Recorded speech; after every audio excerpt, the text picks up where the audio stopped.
Disciplina, punição. Muitos trechos da Bíblia falam da disciplina dos cristãos nesta era e não da perdição eterna. Não pense que pelo fato de sermos eternamente salvos, não há disciplina. Não podemos misturar perdição eterna com disciplina. Muitos versículos que parecem falar de os cristãos perderem a salvação, falam, na verdade, de os cristãos serem disciplinados. A maneira de Deus lidar com os pecados dos cristãos, disciplina e recompensa. Temos de distinguir duas coisas na Bíblia: a disciplina de Deus nos cristãos desta era e a salvação deles na eternidade. Hebreus registra a questão da disciplina dos cristãos. Agora devemos ver quais os tipos de pessoas que Deus disciplina e qual é a finalidade dessa disciplina. O motivo e o objetivo da disciplina.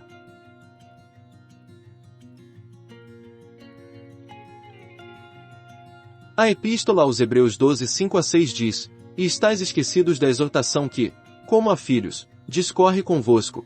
Filho meu, não menosprezes a correção que vem do Senhor, nem desmaies quando por ele és reprovado, porque o Senhor corrige a quem ama, e açoita todo filho a quem recebe. Aqui vemos claramente que o motivo da disciplina é o amor de Deus. Aqueles que recebem a disciplina de Deus são os filhos de Deus. Se uma pessoa não for filho de Deus, ele não irá discipliná-la. Você nunca encontrará na Bíblia que Deus disciplina um incrédulo.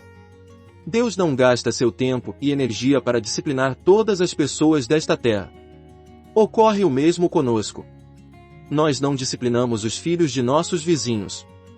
Se eles não se vestem bem ou não fazem as coisas direito, nós não os disciplinamos. Somente disciplinamos nossos próprios filhos. Portanto, a esfera da disciplina limita-se somente aos cristãos, e o motivo da disciplina é o amor. Não é porque odeia o homem que Deus o disciplina. Ele disciplina o homem por amá-lo. Apocalipse 3:19 também diz que Deus disciplina por causa do amor. Hebreus 12, 7-8 diz: É para a disciplina que perseverais, Deus vos trata como a filhos, pois, que filho há a quem o pai não corrige? Mas, se estáis sem correção, de que todos se têm tornado participantes, logo sois bastardos, e não filhos. Portanto, a esfera da disciplina limita-se somente aos filhos. O versículo 9 diz: Além disso, tínhamos os nossos pais segundo a carne, que nos corrigiam, e os respeitávamos, não havemos de estar em muito maior submissão ao Pai dos Espíritos, e então viveremos. Se aceitamos a disciplina de nossos pais na carne, quanto mais devemos aceitar a disciplina de nosso Pai, o Pai dos Espíritos. O versículo 10 diz: Pois eles nos corrigiam por pouco tempo, segundo melhor lhes parecia. Deus, porém, nos disciplina para aproveitamento, a fim de sermos participantes da sua santidade. Isso nos mostra o propósito da disciplina. Não é porque gosta de disciplinar-nos que ele o faz. Tampouco é porque ele quer que soframos. Ele nos disciplina a fim de podermos participar da sua santidade. Se um cristão vive de uma maneira muito relaxada na terra, sem manifestar a natureza e a santidade de Deus, a mão de Deus recairá pesadamente sobre ele. Deus não gosta de nos açoitar. Seu propósito é ter sua santidade manifestada em nós. Ele somente cessará de nos disciplinar quando sua santidade for manifestada em nós. Portanto, percebemos que a disciplina não prova que não somos do Senhor. Pelo contrário, ela prova que pertencemos ao Senhor. Não há necessidade de disciplina para alguém que não pertença ao Senhor. Somente aqueles que pertencem ao Senhor estão qualificados a ser disciplinados. Há uma grande diferença entre punição e disciplina. A disciplina de Deus sobre seus filhos não é a sua punição sobre eles. Mesmo quando Deus os castiga, esse castigo não é uma punição, mas uma disciplina. A disciplina tem um objetivo definido, que é podermos participar da sua santidade, para que não vivamos neciamente dia a dia. Após um cristão crer no Senhor Jesus, embora nunca perca sua salvação, ele pode receber um severo castigo de Deus. Nunca devemos dizer que um cristão pode fazer tudo o que quer após ser salvo. A Bíblia nos diz claramente que após um cristão ser salvo, mesmo que esteja derrotado e caído, ele não perecerá eternamente e não perderá a vida eterna. Entretanto, ele receberá a correção de Deus, hoje, na terra. Não devemos cometer o engano de pensar que por estarmos salvos eternamente, podemos viver relaxadamente nesta terra. Ninguém pode refutar o fato de que uma vez que uma pessoa é salva, ela é salva para sempre. Isso é um fato. Se um cristão dá vazão às suas concupiscências, comete pecados, cai em perversão e não tem a santidade de Deus, Deus estenderá sua mão e o disciplinará por meio de seu ambiente, sua família, sua saúde e seus planos futuros. Ele poderá encontrar dificuldades na sua família. Poderá experimentar muita doença e infortúnio em seu ambiente. O propósito de Deus, ao permitir que essas coisas lhe sobrevenham, não é puni-lo, elas não sobrevêm para causar-lhe dificuldades, mas para fazê-lo participar da santidade de Deus e torná-lo merecedor da graça do seu chamamento. Essa é a compreensão adequada da salvação. Ninguém deve dizer que, se um cristão não fizer o bem, Deus negará que ele seja filho seu e o expulsará como a um cachorro. Se alguém disser isso, ou é cego quanto à obra da cruz de Cristo, ou pensa que a obra de Cristo é uma questão muito leviana. A Bíblia nos mostra que a salvação é eterna.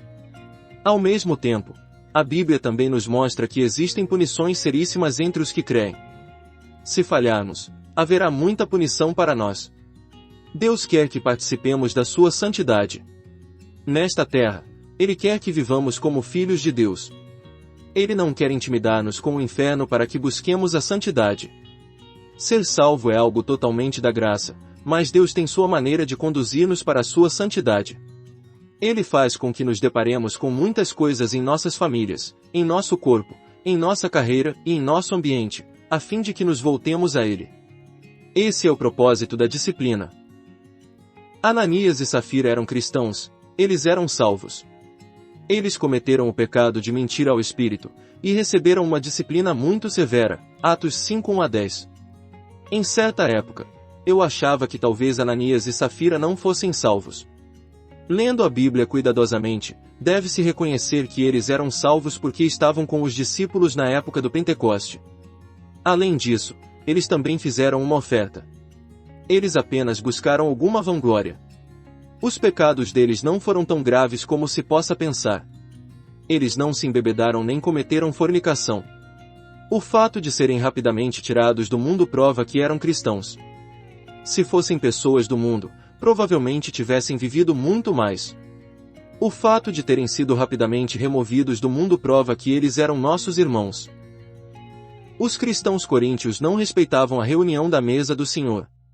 Eles não respeitavam o corpo do Senhor, e tratavam a ceia do Senhor levianamente.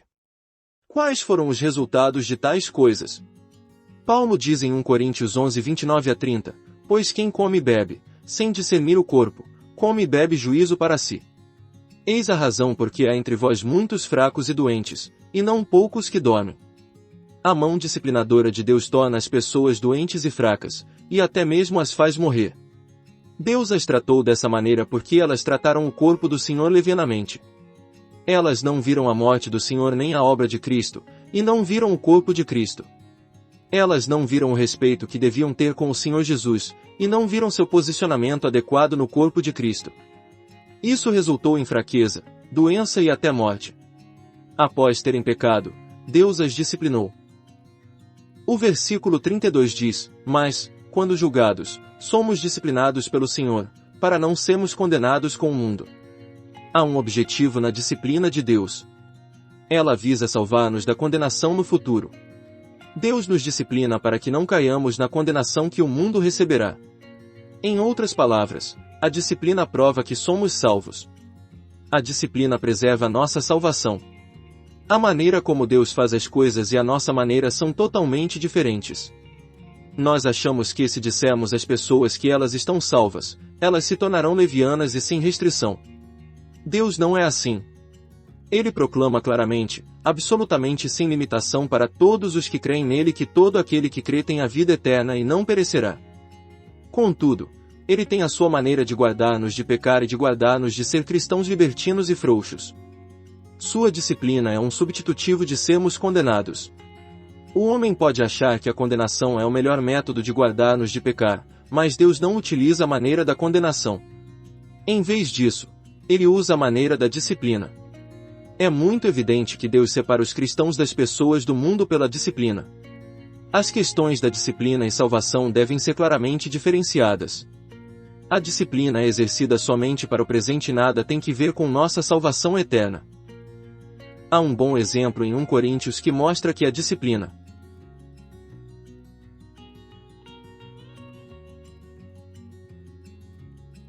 para um cristão é prova de que ele é salvo. Mesmo que um cristão tenha cometido um pecado muito grave, ele ainda é salvo. A primeira epístola aos Coríntios, capítulo 5, fala acerca de um cristão que cometeu adultério. Tal ato de adultério com a madrasta não era encontrado nem mesmo entre os incrédulos. Os que têm clareza sobre a lei de Moisés diriam que esta pessoa certamente perecerá e irá para o inferno. Mas surpreendentemente, 1 Coríntios mostra-nos claramente que aqui está alguém que cometeu grave e desprezível pecado. É um pecado que não é cometido por pessoas comuns. Paulo diz que com o poder do Senhor Jesus, ele entregou tal pessoa a Satanás para a destruição da carne, para permitir que Satanás mostrasse seu poder sobre o corpo dele, podendo levá-lo a ficar fraco, doente e até mesmo morrer. O propósito de Paulo ao fazer isso era que essa pessoa pudesse ser salva no dia do Senhor. Disciplina é algo para esta vida. Ela absolutamente não está relacionada com a salvação na eternidade. Se dependesse de nós, diríamos, está acabado. Embora essa pessoa tenha sido salva, certamente ela perecerá novamente por ter cometido um pecado tão grosseiro. Entretanto, Paulo diz que essa pessoa não perecerá mesmo que tenha cometido tal pecado.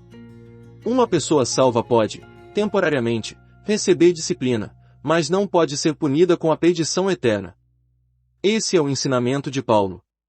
Um cristão pode ter disciplina temporária nesta era, mas não pode perecer eternamente. Podemos precisar de disciplina, mas ainda estaremos salvos na eternidade. Paulo fez, muitas vezes, uma distinção clara entre estas duas coisas no Novo Testamento. A destruição mencionada aqui e o dormir mencionado anteriormente referem-se somente ao corpo, não se referem ao espírito. As questões do espírito e da salvação eterna já foram decididas quando cremos no Senhor.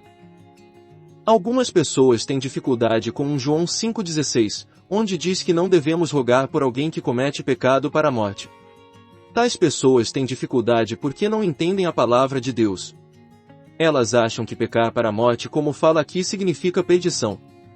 Na verdade, não existe semelhante coisa. A primeira epístola de João 5:16 fala-nos de algumas pessoas que pecaram a tal ponto que Deus teria de fazê-las morrer e a carne delas teria de ser removida do mundo.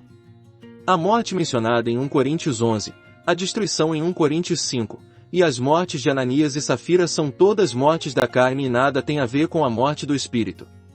A disciplina está totalmente relacionada com o corpo. Portanto, na Bíblia, muitos lugares que parecem dizer que os cristãos podem perecer, na verdade, estão falando sobre disciplina.